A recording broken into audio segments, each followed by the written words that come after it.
Hello and welcome back to another episode of Beyond the To-Do List. I'm your host, Eric Fisher. This is the show where I talk to the people behind the productivity. This week I'm revisiting a conversation that I had with Merlin Mann. Merlin, if you don't know, is a popular podcaster, definitely an influence for me, as well as many other people that are involved in productivity. And in fact, that's what we talk about in this conversation. The meaning of the word productivity. We talk about revisiting getting things done and David Allen and the influence that he's had on the productivity space, which I've got to say, especially in my most recent conversation with David Allen on the Getting Things Done workbook, which I still highly recommend, gave away a copy to a friend just a couple weeks ago. And I'll link up to that conversation in the show notes. Getting Things Done is still going strong. I don't know if you've maybe not paid attention to it lately, but there is definitely something to be said for checking it out again. And that's exactly what Merlin and I said back then, and I truly believe it now. And then we dive into the words Inbox Zero, which became something that essentially took on a life of its own. You've probably heard those words, Inbox Zero, probably because your mail app of choice somewhere in there says those words.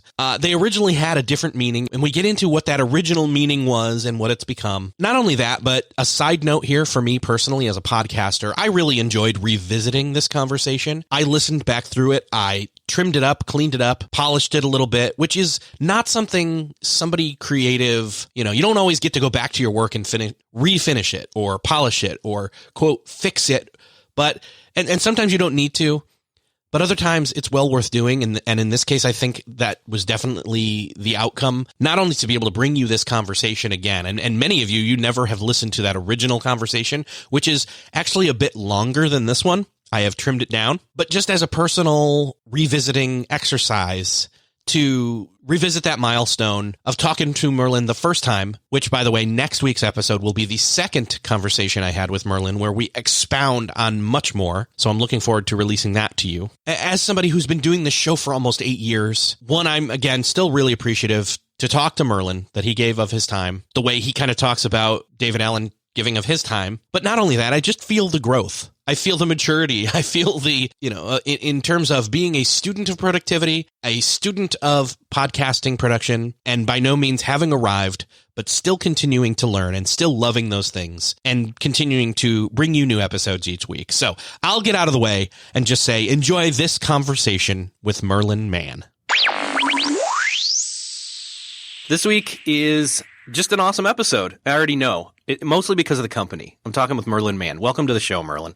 Hi, Eric. Thank you for having me. So, the first time I ever saw you, you were standing next to Leo Laporte talking about Quicksilver, the original Mac Break days. I'll be honest with you, Eric. I was old even then.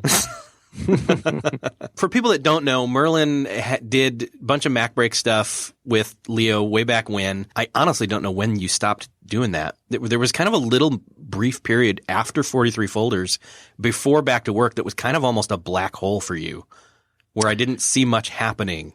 That's entirely possible. And it probably intentional too. I think I started the show. Somebody else can remember this better than I, but I think it was around 2005.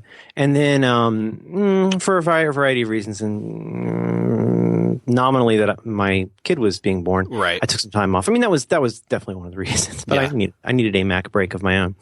And then I came back for a while, and I thought, once you've done You Look Nice Today and had Adam Lisagor edit what you do, it's kind of hard to go back. That's true. Yeah, that's true. I had forgotten there was that whole period there where it was like, oh, this is Merlin being Merlin, not productivity Merlin. Well, and so. I don't want to sound, anything but grateful to Leo, because that was the first podcast that I was ever on. I think I may have done my own at that point, but apart from something with Odeo in like 1968, it was on Amber MacArthur's show with him one time, the two of them. I'll always be really grateful because Leo, when I found out how popular that show actually was, it really blew my mind. I'm always really grateful to Leo. Back around then, you were doing 43 Folders. I'd love to talk about a little bit. I've heard some of the exploits you've talked about, your back story or your superhero origin story in terms of how you started with being interested in the whole buzzword of productivity. And part of me loves the word, part of me hates the word. How do you feel about the word? I think I feel a similar way. I think it's one of those words that, first of all, I agree. in the way that it's in the parlance of our time, it has come to mean so much and so little. One does crave a better word.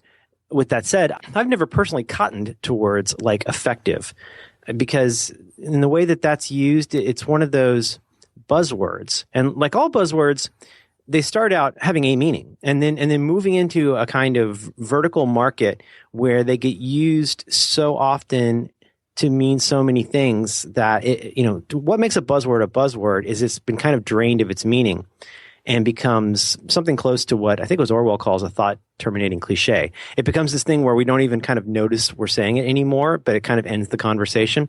And that's the problem with productivity, is because candidly, it largely in part to people like me using that word so much, like life hacks, it's come to, sorry, my train's really loud going nice. by.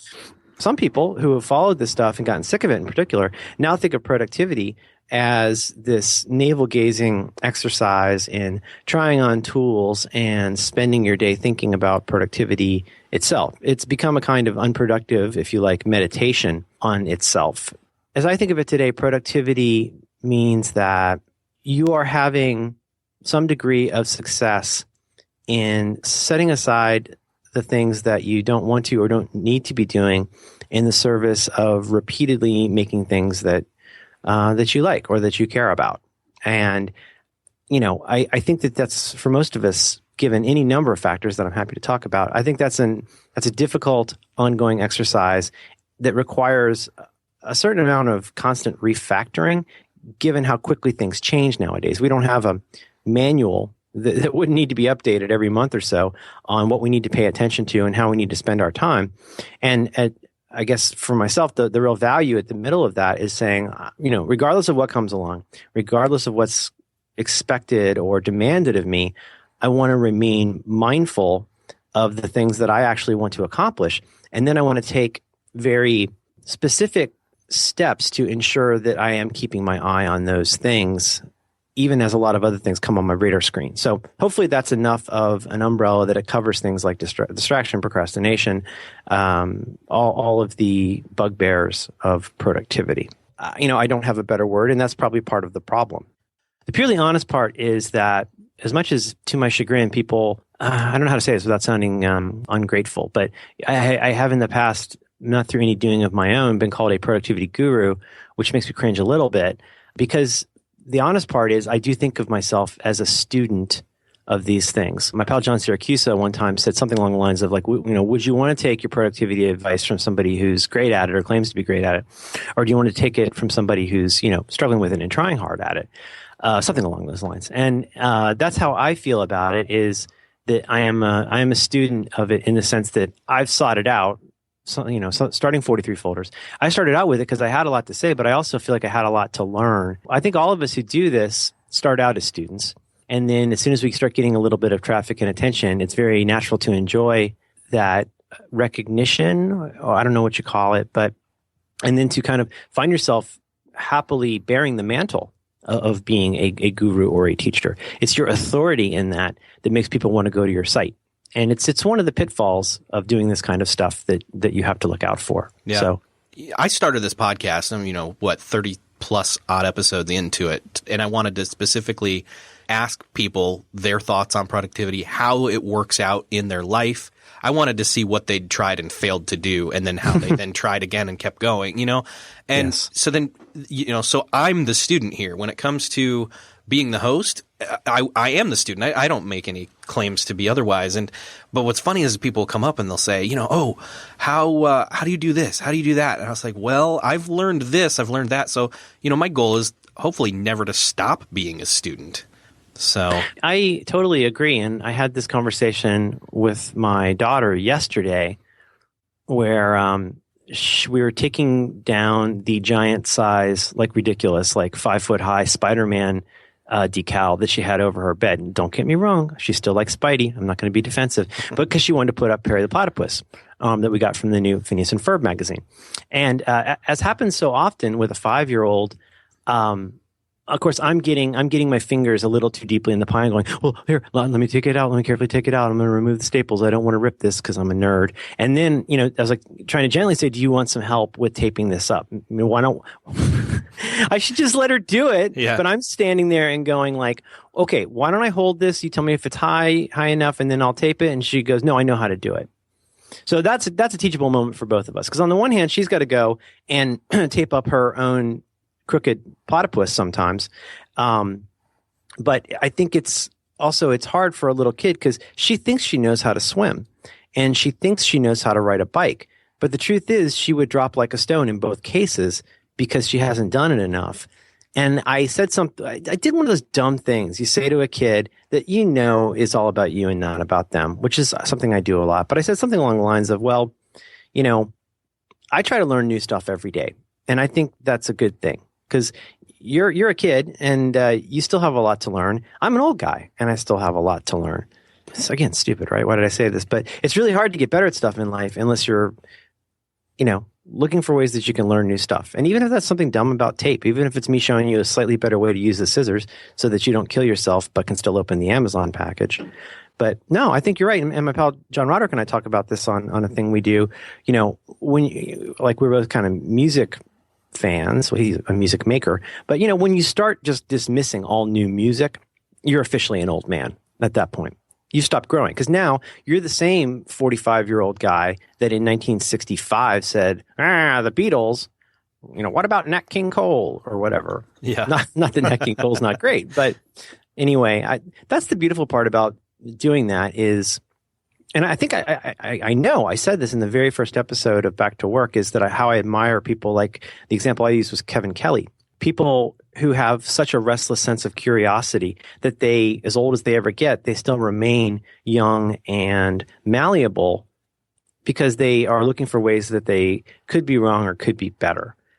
And, in the midst of all of this blathering about productivity and efficiency, I think that should be one of the values is it's not just about acquiring a raw tonnage of information that may or may not be useful. It's about keeping up enough with new ideas that you can find ways to evolve. I think that could benefit anybody. When you started 43 Folders, where did you have the interest come from where you got interested in or heard about this thing called productivity that you would have wrestled with it and become a student of it to the point where you created 43 Folders? Well, it's a funny mix. There's part of it that was practically hardwired in me and part of it that was very new to me. The hardwired part is that I've always, as a latchkey child living in Ohio, I was always very interested in, reference books and learning things. And, I was a reader. And so, and alongside that, my mom was in real estate. So I was some of the things I was reading were like sales books and things like motivational books, like Zig Ziglar books and stuff like that, which now seem pretty cheesy to me. But at the time, like anybody, whether I realized it or not, I was searching for a certain kind of, meaning in things. And so I would really seek those things out. With that said, I've never been a giant fan of self-help in general. And in fact, by the time I got to college and was a very cynical about everything, I really felt like it was another way. And as I was self-radicalized in college, I started to become more skeptical about the way you could get people hooked on self-help and the way that it was a certain kind of cultural hegemony to try and teach people to think of themselves as broken in a certain habitual way. Specifically with regard to 43 Folders, that was at a time where, to be honest, I didn't have a lot of work. I was doing freelance stuff and I was in a period where I didn't have that much going on. It was bumming my head. But when I had stuff before, I felt like I was constantly struggling to apply the skills and expertise that I felt I had or should have, or better put, maybe should have access to. And I felt like I so frequently, like anybody, I would have one of those uncommonly productive days where I would not only get everything I wanted to do done, but I would get things I'd been procrastinating about done. And then I would do something cool and I would do something nice for my then girlfriend, now wife. And I would catch myself at 4 p.m. going, wait a minute, what happened today? And then for every one of those days I felt like I had 9 or 12 days where 4 o'clock meant, what did I actually do today? I haven't done anything. And so 43 folders was, I think, a combination of these certain things, these really weird afield things that had really gotten my attention and had become an obsession for me.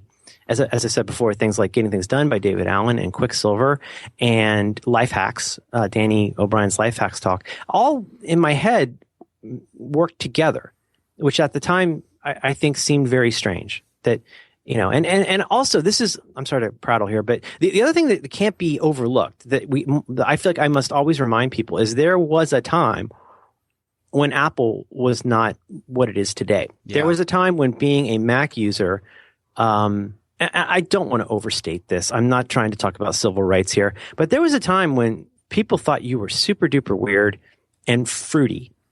Apple, you were real fruity if you used a Mac because you were like deliberately trying to like buck the system in a really annoying way. And my point being, there was not that much stuff out there about using a Mac that was not mostly about the technology. So there was stuff, certainly. There was Mac Week, Mac World, Mac User, but they were mostly about, well, here's a new version of FileBuddy. It wasn't so much about, well, here's how to implement a Getting Things Done like system using the available tools. Because the available tools were like Entourage or, Outlook Express and so forth. And so I guess all those things came together, especially with having a little time on my hands, that I started that site. And I've started a lot of sites, especially back then. I mean, I would just start a site on a whim, but that one caught on. And I had a lot to say about it. And then in a way that was very, very surprising to me, it really caught on by 2004 standards. It got very, very popular and has, I'm happy to say and chagrined to say, been credited with kicking off the productivity blog genre. Others had existed before, but I don't think they gained as much traction with as many different kinds of geeks and nerds as 43 Folders did. And then I kind of rode on that for a long time. Not in a bad way, but I mean, that became my job, which could not have made me any happier. Well, I'm glad you did it. I mean, I am one of those geeks, those nerds that at the time then I wasn't about to go read. I hadn't yet read Getting Things Done yet. And it was one of those things that was kind of a shoehorn into really me doing better stuff with my time and actually getting a lot more done. And so, thank you for that. But I kind of don't love the fact that, people started there and then went on to do, steroid type versions of it, but in weird, weird mutant ways. Is that a coded statement? I have no idea. Is that about eating egg whites and sitting in a hammock? It could be. And, but, it was one of those things where I think you came along at the right time as kind of a bridge between, some of the, executive, suit and tie stuff that was still around. I mean, especially, David's book, Getting Things Done. I mean, you guys for Back to Work did the, series on that. Oh, right. Thanks for remembering that. Yeah. What was funny was you guys put that out. You put out the first episode of our GTD series the same week I put out my interview with David Allen. And I was just like, oh my gosh, that's ironic. He wasn't doing very much podcast stuff at that time. No. I think I will say that his company, him to an extent, but his company in particular were very skeptical about how much of David they wanted to expose to, a lay audience. Yeah. So that's really cool. That's a get, man. It was really cool. I mean, ultimately I was just thinking, okay, I eventually want to talk to him. Let me lay, the groundwork or the first ask out of many I assume we'll be having. And literally the next day, his wife emailed me back and said, he'd love to do it. Here, is this day and time work for you? And obviously I was about to move everything out of the way to do it. So yes. Catherine, she's quite a character. We talk about the benefits of expertise. He's lived inside of that stuff for so long. And if you really listen to what he says, he's been a basket case for so long that, he's great at it now and he is the guru's guru.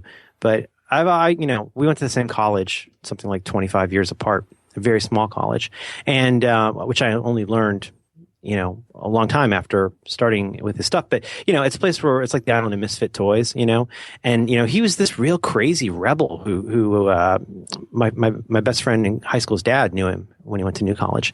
And he was famous for being this outsider character who rode around on a motorcycle. And then he really did like lots of odd jobs and had a terrible time fitting in. He wrote his entire Getting Things Done book and then like threw it out because he didn't like it. So, it's easy to look at David Allen and see yet another guy who talks about efficiency, but he's a freak, in the old school awesome sense of the word.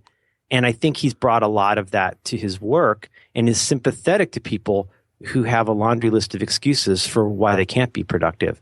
And sometimes his answers aren't always 100% satisfying, but he's got an answer for everything. And if you really think about it, a lot of his answers are really spot on. So I owe that guy so much, and he's been so gracious with me.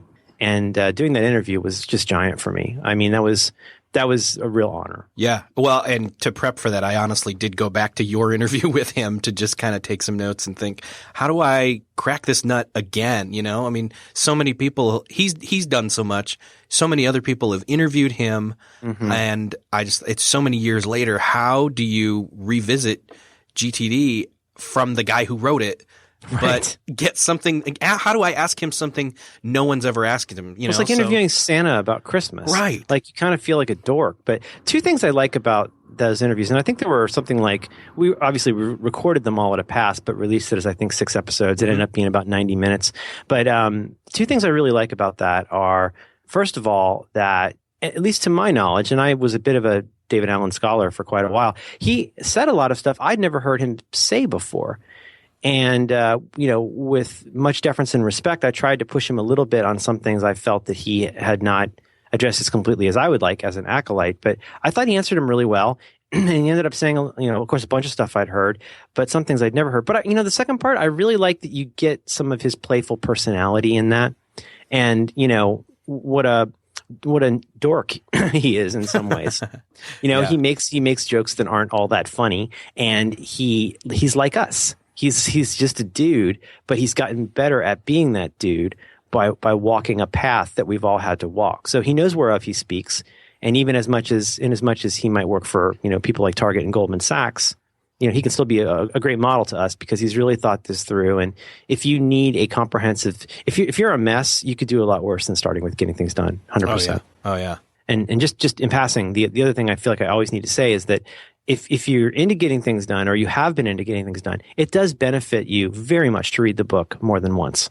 I'm always like the Wire guy. Like, you got to go watch The Wire. It's the best TV show ever. Watch it 5 times. But in this case, like every time I read that book, I feel like, especially the first 3 times I read it, I got something different every time.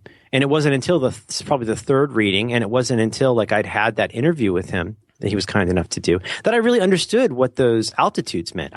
I was so interested in the tips and tricks to-do list stuff that I was missing. He, in like maybe 2 sentences, he really shined a light for me by saying, well, if there's anything you'd like to be doing that's beyond your task and project level, if any part of that is on your mind, even if it's something 20 years from now, if any part of that is on your mind, it's no different than a phone call that you haven't returned or an email you haven't responded to. And when he said that, it was an aha moment for me, because I think a lot of people want to skip that section of the book that's about all that up in the clouds junk of like, what's my destiny stuff. But, if there's some part of you like me, I hate thinking about my daughter having to go to college. I think probably the college university system, with all respect, will be in tatters in 13 years. But anyway, I'm sorry. I'm going on. It's early here and I've had some coffee, so I apologize.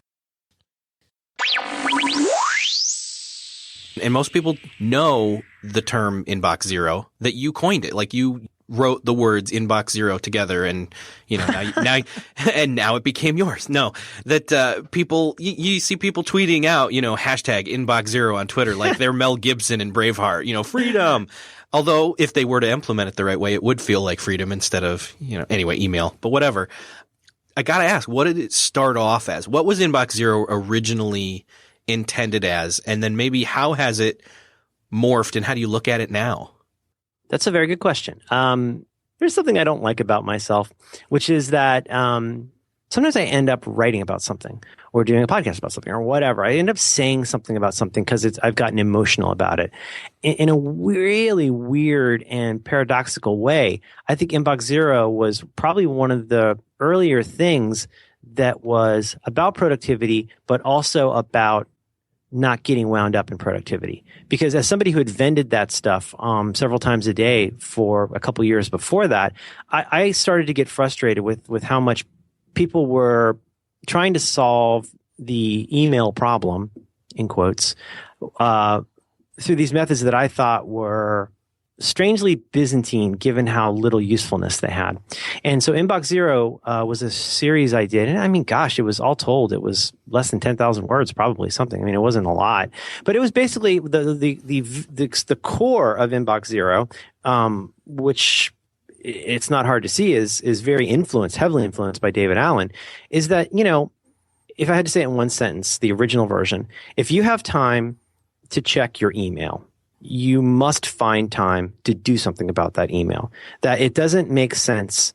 We're all really good at checking, but few of us, at least for myself, I'll say, it's a very different thing to be good at doing something with email rather than just simply checking for new email. And then, in fact, habitually over and over checking for email without doing something about that email is abusing not simply the medium, but also your own attention and time. So then to go out one concentric circle. And so there was this kind of ridiculously basic system that seems so obvious now, which is that it's the classic productivity trope of touch it once. So if you have time to check email, and that sounds silly because as David says, you're always going to be checking for bombs and stuff in there. But if you are going to check your email, why don't you sit down like a gentleman and actually do something with it? And let's update our idea of what we do when we do email. Because even at that time, I think it was still conventional wisdom that you respond to most of your email. And at that time, spam was becoming spam was, I don't want to say becoming, it was already, spam was a huge problem in 2000, whatever that was, 5. And also, it was certainly apparent, definitely by then, that people were using email for very different things. And what I guess one thing I would say in retrospect is, you don't have control over what's in your inbox. So if you let that inbox determine your actions, that's something you really might want to think about. And if you are somebody who needs to check email frequently, then that's your job now. You get to do less other stuff if that's your job. So if that is your job, then why don't you treat it like you're a professional? And so every time you look at that email and you make a one-time decision about it. Right? Is this something I need to respond to? In which case, I could send a quick response. Is it something I need to do something about? Which means I either put it on my calendar or put it on a task list. Is it something I need to do research about and so forth?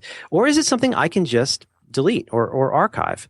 And, I think one of the things in Inbox Zero that I hope was useful to people is that there is a staggering amount of stuff in most of our email that we can choose to either to let go of.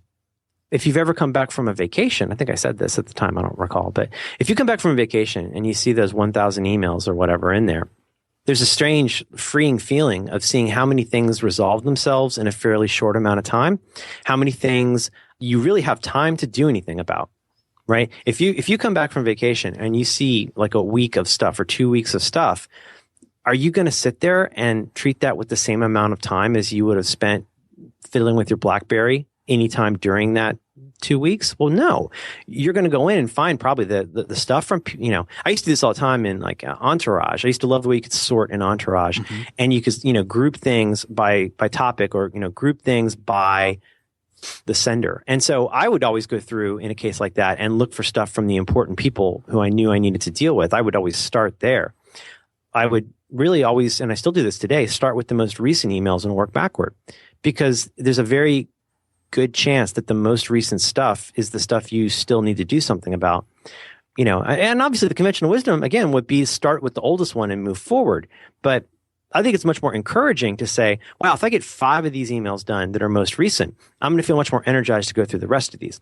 And when you get that velocity going and saying, okay, archive it, make it a task, archive, make it a task. Well, if you really go through those 1,000 or even like 50 emails and you end up, if you go through 50 emails and come up with 40 tasks, I think that gives you a weird amount of perspective to go, whoa, am I really going to do these 40 things?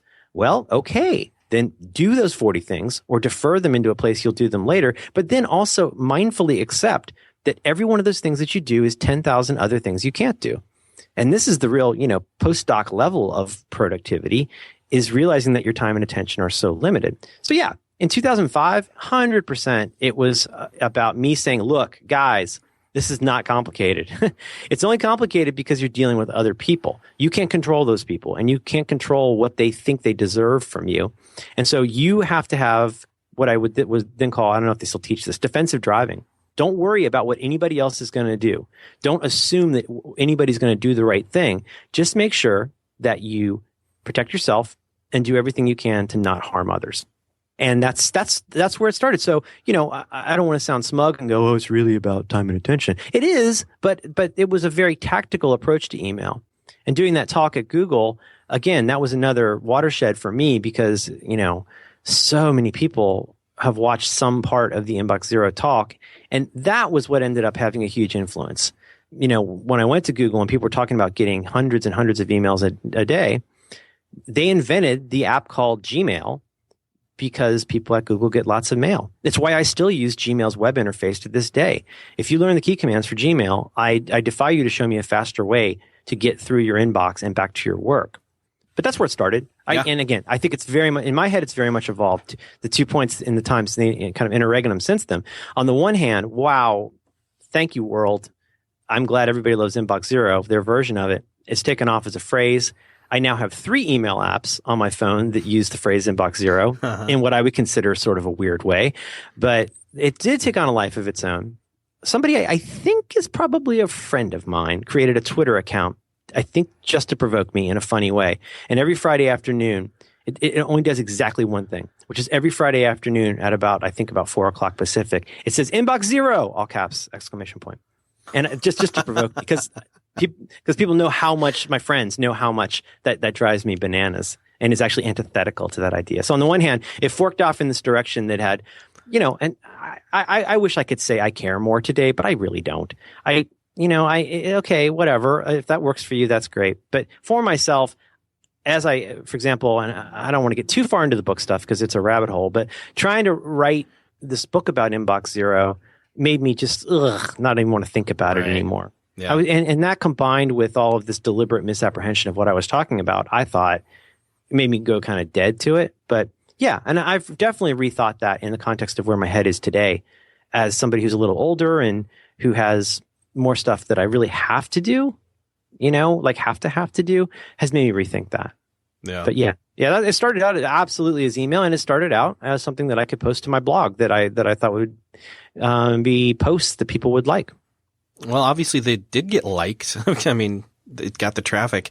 One of the things that I've always kind of saw it as is, like how David Allen talks a lot about in his book, because he didn't have, email in the format that even you were talking about then at 05 or even now. And he's talking about a physical inbox often in the actual Getting Things Done book. And I just kept thinking, well, okay, so metaphorical or whatever you want to call it, the inbox. In other words, the place where people who have expectations of me or myself included put something when there's something that has to be done. So I didn't always ever, end up just looking at it as just the email inbox, but any kind of channel that, you'd open up and people could tell you stuff or send you stuff, etc. Like, I mean, I've even heard you did the thing where, you wouldn't stand at the, post office box, pull everything out, fiddle through it, and then throw it back in. Nobody stands by their mailbox at home waiting to see what's in there. They go there once a day and then deal with it. Yeah, you bring it in the house. That's reductive, through, but it's definitely the same pattern. Yeah. But so has it morphed at all in your head where it's not just about email specifically or even vaguely, I guess? I mean, I know it's about time and attention when it comes to email, or at least it originally was, especially with working with email specifically. But I mean, has it changed at all? You're asking a terrific question. And yes, so two things here. Number one, you talked about the physical inbox with David Allen.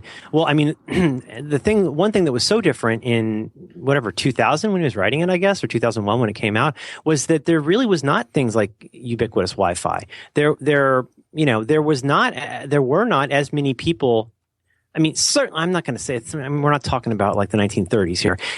People were using email a lot for lots of things. It was a problem for people. It was the problem for people. Whereas today, I think probably meetings feel a lot more like a problem than email for a lot of people in big companies. But, but that's one thing that was different. And one thing I kept craving an update of in the book was how to deal with the electronic life. But I'll just honestly, and I would still say this today to anybody, getting ready to dive into the very big process of getting things done. That physical inbox idea is huge. I mean, and what he says in the book specifically is get like a giant physical inbox. And again, to quote him, if you don't have an inbox, your whole life turns into an inbox. Your boat and your car and your garage or whatever turns into an inbox. So what I hope I'm saying this correctly. I think what he recommends is starting over with pretty much everything that's on your mind and turning it into something in that inbox. Like your calendar, like if you're keeping a day timer, as he mentions, throw that in your inbox because you probably need to start over with that. If you are thinking about your boat, write boat on a card or a piece of paper and throw it in there because, it's that collection, that initial collection is so critical because part of the reason you're resistant to doing all those different things that aren't at your desk is because they're not at your desk and because they feel like something where you have to go somewhere and do something. And so if you write boat, that's a terrible example, but if you write boat, let's stick with that. And you throw it in your inbox and then process it. You're going to ask yourself, what is the significance of boat? Well, boat is like, I need to sell this, or I need to get the barnacles taken off, or I need to find a new place, a new berth for it or something. Or it could be something as simple as I just want to get new curtains for it. Well, once you take boat and boil it down to go to Walmart to buy boat curtains, I don't know if they have a nautical curtain department, but you're playing on a different level at that point. So first of all, the physical inbox thing I think is huge. Something I'm probably stealing from him, but I'm not sure. I don't even know what I originally said anymore. But to me, an inbox, and this is something I think I came up with when working on the Godforsaken book, which is the only way I can refer to it, was that the aha moment for me was when, because I was struggling with the idea that this was going to be a book about email. And I was, to be honest, trying to find these bigger patterns because I thought it was about more than email, but I also needed it to be about more than email. I wanted the book to have longevity. And I think I always get this wrong, but what I said was that to me, an inbox is anything that might contain something that you might be interested in or might need to know about. So, and those mites are that's a lot of mites. And they're all significant because if you knew what was in your inbox, it wouldn't be an inbox anymore. It would just be unprocessed stuff. The thing that makes an inbox so harrying for most of us is that we don't know if anything is in there. And then once we know what's in there, we haven't made a decision about what to do with it. And then once we have made a decision about what to do with it, it may be something we haven't done yet. And so the second part of that then is, yes, first of all, it might be something you might need to know about, but also that every inbox I don't want to say by definition, but for most of us, email inboxes, in any kind of inbox represents things that are unknown, undefined, and incomplete. You know what I mean? And so just checking your email turns the unknown into the incomplete. Looking at something, it turns the unknown into the undefined. And then I always forget the second one.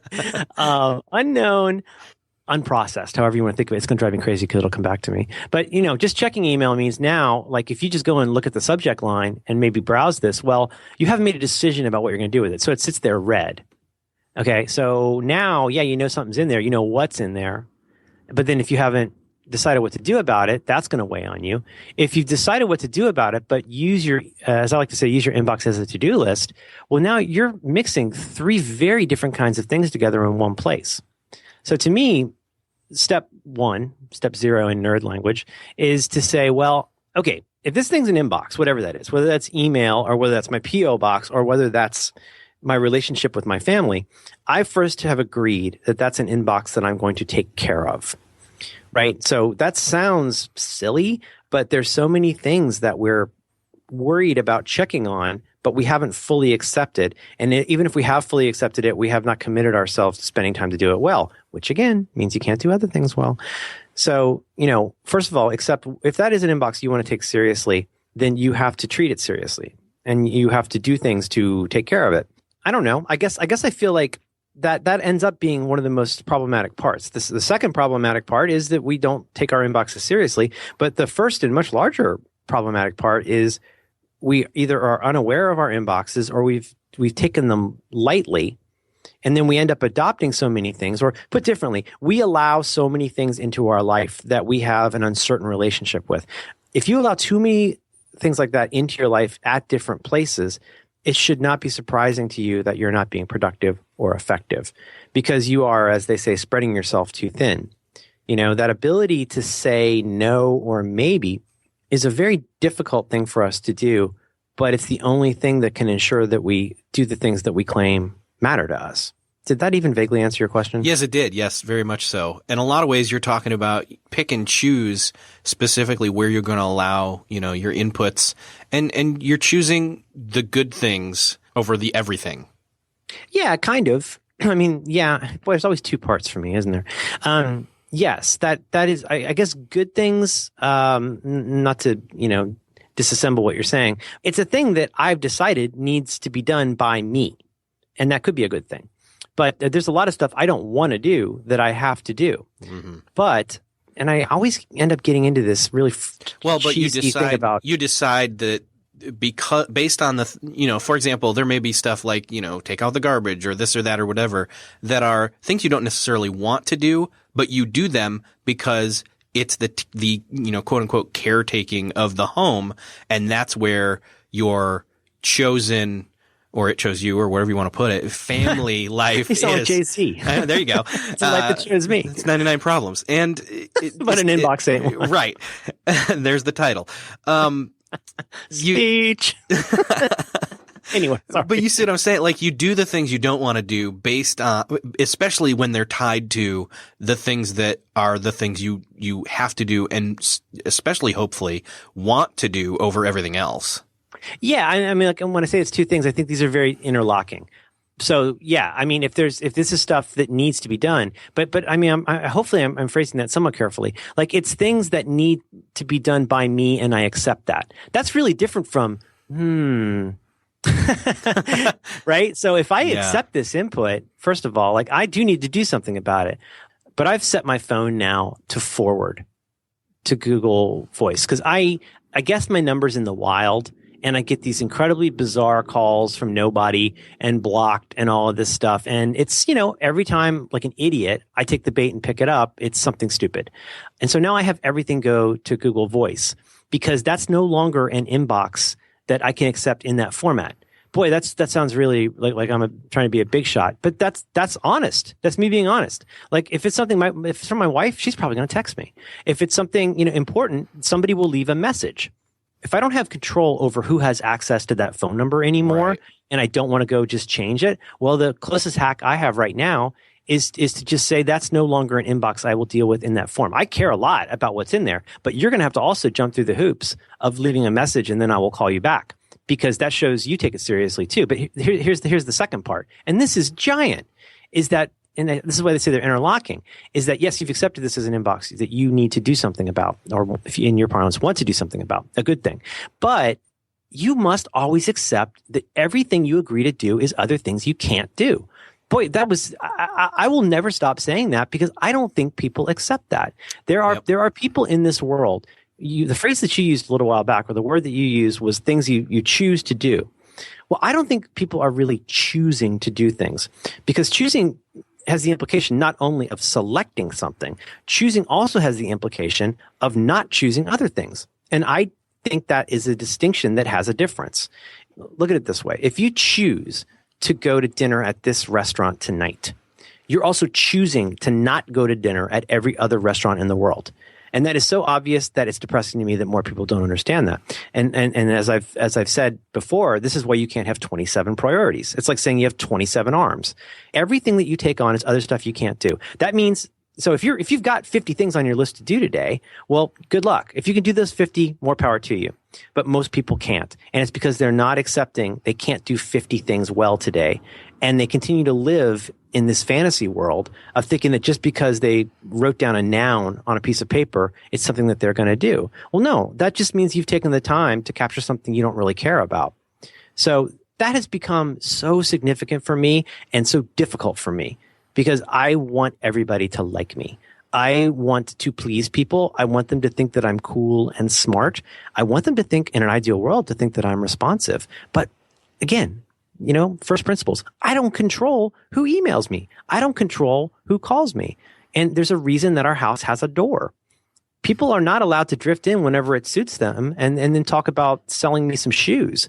Like you have to knock, I have to acknowledge. And if I don't feel like answering the door, well, deal.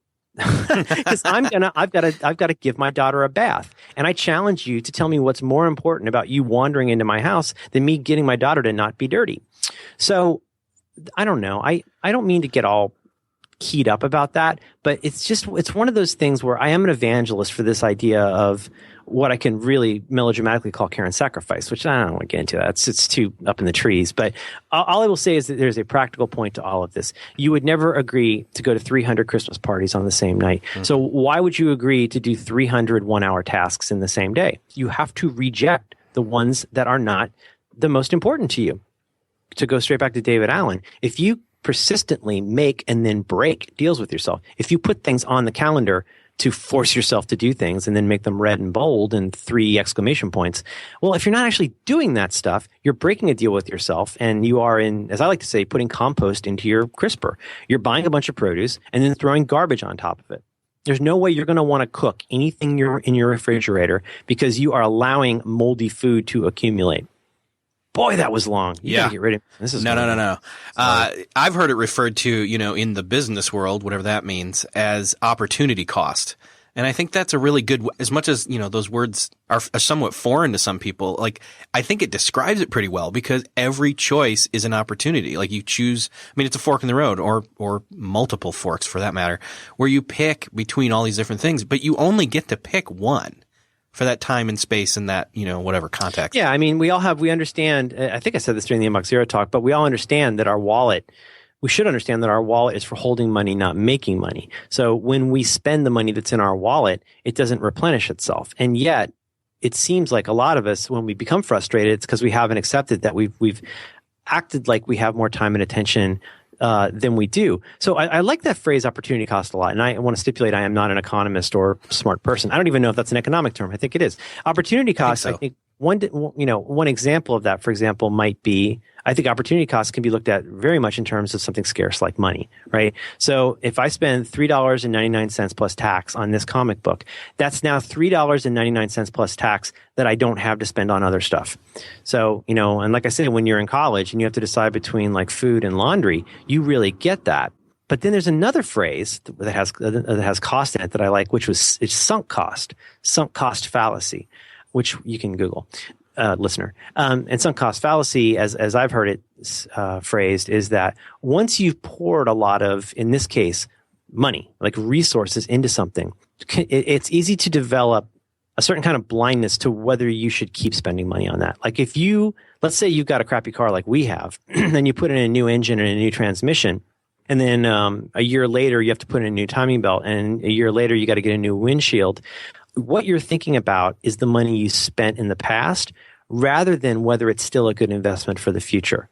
And not to be political, but I've heard people say that was the problem with the various wars we've had in the Middle East, is that once we start deciding whether to stay somewhere based on what we have lost and sacrificed there, we're not really honoring the lives of those people. We're just going to lose more lives chasing our money, if you like. So yeah, cost, and those cost terms are sticky for us because they get to something that gets lost in productivity, which is that there's a finite amount of time and attention. We understand there's a finite amount of money, but we don't always understand there's a finite amount of attention. And in the same way that you probably want to buy milk before you play blackjack, why wouldn't you have that same conceit to say that paying attention to this and spending my time on this is more valuable than all these 10,000 other things? If I haven't figured out what one thing trumps those, and I despise that word priority, but if I haven't made a decision about what has to always trump everything else, then I don't have clarity about what I care about. And I will never really get good at anything because I've allowed the entire world to decide what's valuable to me. And that's not a life. Here's the part where I have to say this is really turning out to sound much like a back to work episode which it's your show. Feels really good to me because, when I and with Back to Work, when I first found out about it, co-hosted by my friend Dan Benjamin. Yes. Which I'm just, I found it through one of your tweets on episode 1 because you'd started a relationship with him, and which he wouldn't leave me alone. He used to pretend to like what I did. Whereas today he's obviously doesn't, and he would just browbeat me. Merlin, why don't we should do a show? And I'm like, I can't. I have to not write a book for 18 hours a day. But yeah. I went and I did a talk, and I would someday like to tell this once there's been a little more time. I want to tell this story because it's an important story. But basically, I'd gone out of state to do a talk, and this is back when I was, I guess, making most of my dough from doing talks and presentations, which is a harder life than it sounds like. It was a very time-consuming enterprise that was very profitable for a while and then just became less profitable and very time-consuming and really defeating. Because, and I've joked about this on Roderick on the Line, just kidding, not really, which is I really don't know how much I can help people with a talk. What I have to say to people when I do a talk is not useful to most businesses. Because first of all, I'm not a typical presenter. Maybe I'm not as prepared. Maybe I'm just too weird. Maybe I use too many curse words. Maybe I talk about poop too much. But when I tell you that you can't have 27 priorities, that's not the message that people want. What they want is, give me another tool to fight my Sisyphean task. And what I'm trying to say is, maybe you need to stop pushing a rock and find a different line of work. Okay, thank you for your time. Net 90. But I was at this place, and it was a really like a hardcore, forgive my saying, super fan who had hired me. And I just thought that the culture of where that guy was working was so heartbreaking to me, because this guy was trying so hard to do the right thing, but he and his team were not only not doing it that well, but they were, in my opinion, super duper nice guy. But their entire team was laboring under this myth, this misapprehension that they were doing things the right way and that the improvement opportunities were all these sort of tactical little tweaks that they could do. And what I was trying to say is, especially to their VP, who I ended up having a screaming match with at 2 a.m. outside an elevator, they'll never forget. I was like, you're not being honest. You're not being honest with the people you work with. You think they understand what the rules are. You think that, what I would say today is like, he's like almost like this David Brent character, where you think that you've created a certain kind of atmosphere, but what you've created is something very, very different here. And I don't feel great coming in here and taking your notes on how I should change what I have to say to make you look like the Lone Ranger or something. Because you're not. You're just another guy who's trying to micromanage everybody and be loved, which is really different from saying, I care so much about what you guys do and I trust you so much that I'm gonna get out of your way. And instead it was, and I don't know, I'm going on, but it was so depressing. And I came home within 1 day of coming home. I don't know why. Emailed Dan and I said, we're starting a new show. That's it. And then we had one phone call about the rules of the game. And then the next day we recorded. Wow. And then we've recorded almost every week since. That is really, really how it happens. I've got the emails. Like, I'll tell you, it's how it happened. I mentioned it just a little bit in that first episode, but that coming home from that place and looking at my notes from that talk and trying to think about what to do next, I felt terrible because this super duper nice guy that has a picture of me in his office, I let him down and I yelled at his boss and I was very unprofessional and I was mad. And I was also at that point really struggling with that book. And I don't know, something happened and I snapped and I needed a reboot.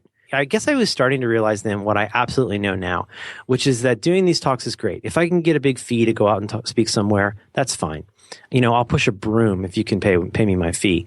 But it's not helping people for me to go out and be some kind of a weird character they've never heard of who has no credibility in the company, only to meet up with the resistance of, hey, if you guys do anything that I think is valuable, you're going to get fired by David Brent. And then also just feeling this weight of like, I was still very much trying to write this book, but I was like, there's so much cool stuff I don't get to do not in a whiny way, but there's so much. I used to do so much cool stuff that I really liked and felt good about, and now all of my attention has been poured into this alternating series of talks and book stuff. Spending up to 18 hours a day on the book, then feeling bad that I've got to go do a talk somewhere to actually make some dough, and then feeling bad that I'm not writing the book while I'm doing the talk. And I was like, this is asinine. This is not what this should be about. This should be about making a decision that lets you be the person that you want to be. And, the meta layer on top of all that was I'm supposed to be the productivity guy. I'm sitting there counseling people on all of this stuff, but I'm not eating my own dog food. But I mean, anytime that I find myself feeling uncomfortable about not living up to stuff that I talk about, well, on the one hand, like I never will. Nobody can. Yeah. Well, you're still always going to be a student, like you said before. But I'm also always going to be a mess. It's just that, like, can I be a mess that I can love? Right. I love the fact that honestly, you're doing Back to Work and then have branched off. Obviously you look nice today before Back to Work, but that you've moved into being like a podcaster, like a legit, like consistent, you do this, it's your job. Podcaster. That's like jumbo shrimp and military intelligence. Or professional podcaster. And, and don't tell Dan I said that. And, ultimately, I just love the fact that you're proving that it can be done, because it gives hope to those that have loved podcasting ever since it first was added to iTunes in 2005. And as you've been a student of your own show or through your show with Dan, like what have been some of the standout, like where your thinking has changed or you've rethought something, I guess? If it's not obvious from a lot of this prattling, it can take me a pretty long time to figure things out. There's a lot of stuff I can pick up fairly quickly, but then there's a lot of stuff where who knows why? Maybe I need to be wrong at something for a long time before I decide to be less wrong about it. Or maybe I need emotional distance from it before I'm okay to even talk about it. I certainly think that's true of me. And I suspect of other people. As far as what's changed with that, well, I don't know. I mean, this is a little meta, like so much of what I say. But with that show, I mean, one thing that's been great for me is I don't have that many long-term relationships, especially like business relationships with people. And so I don't know. I feel like it's always a chance for me to get better at having that relationship in the same way that I would, I can always be better in my relationship with my wife, God knows. But like with Dan, like I love our on-air rapport personally. I think that's why a lot of people listen. That's why people tune in. Oh, yeah. But maybe, I think that's why people listen more than twice. Otherwise it would be unbearable. That's been a great relationship for me. I hope it always stays cool and healthy. And, I don't know. I mean, there will probably come a day when the show's not something we maybe mutually don't want to do anymore, but like, I really like doing it. And one completely afield thing that maybe I just want to say because I'm thinking about it. I'm hard on myself sometimes because I know I repeat myself, but then I think about people who are doing like junkets to promote a movie, and they have to say the same thing over and over because it ends up being extremely self-involved to assume that everybody has heard what you have to say. What if instead you said, like, what's the best thing I can say today, as though someone's never heard it? And on that show, I not very much, but just a little bit, I worry that there's like a certain amount of retreading. There's only so many things that can. I was watching, been watching 8.5 a little bit every night, the Fellini movie with the commentary on. I forget who said it, but somebody said there's really only like 3 stories that can be told. There's only so many things that we can say on that show. It's just that they need to be said and need to be heard and need to be reheard. I believe I need to re-say them so that I can rehear them. When I say ad nauseum that taking on more things than you can do is a road to frustration, or that being creative is about doing things repeatedly, without regard to whether you get a merit badge for it and so forth. All of those things that like we talk about over and over. I need to say those because I need to hear them. But I'm becoming more comfortable with the fact that not everybody's going to listen to every episode of that show. It would be self-involved for me to assume that people do. And then I'm getting more okay with the fact that as much as some stuff may strike me as a retread sometimes, there's always a new spin on it. There's always new stuff to talk about with that. And there's always a reason to keep going back to the meetings. If you're in AA, I've had a bunch of friends in AA, and there's times where you need to go back to the meeting. And I would love to think that anytime somebody needs to come back to the meeting, they could pick up a copy of Getting Things Done and read through the first third of it just to kind of reboot. I would like to think that they could go to the gym and at least stretch a little bit, even if they don't run a marathon. And I would like to think that, like the Buddhist who comes to pick up the boat only when he or she needs to cross the river, I would like to think that even if you're not a weekly listener, there will be something there that you can come back and listen to. And so sometimes my friends will say, hey, I've kind of fallen out with the show, or I've, not fallen out, but I've kind of hadn't listened for a while and now I don't know what you're talking about. And I'll be able to recommend an episode. I'll be able to say, like, go listen to the 5 Getting Things Done episodes, or go listen to this particular one. I, as long as I'm completely full of myself, I think this week's episode is one of our best episodes. And I'm seeing people say that this is one of the episodes that would be great to start with, 118. So that's one thing that I've learned is that, if you teach a class, for example, like, would you feel like if you were trying to teach something, if I could be hoity-toity here, if you're trying to teach something about history or economics or mathematics, like if you're teaching a mathematics class, you shouldn't feel strange about having to explain multiplication more than once. In my case, that's much more abstract and much more discursive, but it'll never stop being important to me to share something that I want to get better at. And what works and doesn't work for me in doing that, and why I think yelling at you about this thing, it may make you mad, but it may make you think, and it may make you realize that you're a student too. And I like that. That's great. But I appreciate you having me here. No problem. Cool. Hey, it's been my pleasure. Honestly, you did most of the talking, but I expected that to happen. Did I? That's the point. Thank you, Eric. I'm People really, wouldn't ask you to come on their show if they didn't know that. There you go. Well, okay, here's the thing. If you go to a buffet that's mostly fried food, don't complain that they don't have steamed okra. Here's the thing, Eric. Let me explain. No, that's the thing. Yeah, if you have me on, I'm going to talk a lot. And it's always, I said this to Marco. Marco and I were wanting to talk for a while. We hadn't caught up on the phone in a few weeks. And we were going back and forth on Twitter on, DMs about when we could talk. And I was like, well, I got to pick up my gun tour. Got to get my kid today at like 1. We could have a quick call if you want. And he's like, we're not going to have a quick call. I was like, you know what? There's never anything that I've done for less than 90 minutes.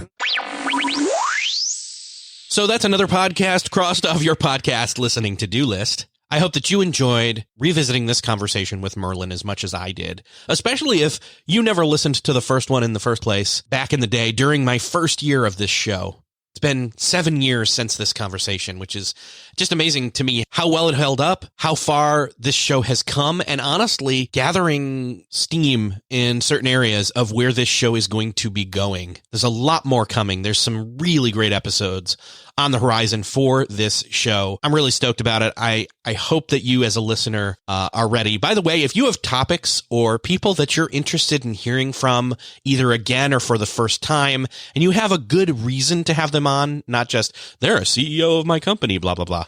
I'd love for you to hit me up on Twitter. Just go to twitter.com/Eric with a K, the letter J, Fisher. Hit me up there. Let me know, 1, if you enjoyed this episode. 2, if you have any feedback, comments, questions, etc. Don't leave them as an iTunes review. Somebody did that the other day where they were like, I have constructive criticism, and I'm like, I have questions for that person. I can't reply to them. So through an iTunes review, and their username is of no use to me. So hit me up on Twitter. It's ErikJFisher on Twitter. And if you enjoyed this conversation, I'd love for you to share it out to the world, or specifically to someone you know needs to hear it. Hit the share button in your podcast player app of choice where you're hearing this, or head on over to the show notes for this episode at beyondthetodolist.com/313. Thanks again for sharing. Thanks for listening, and I'll see you next episode.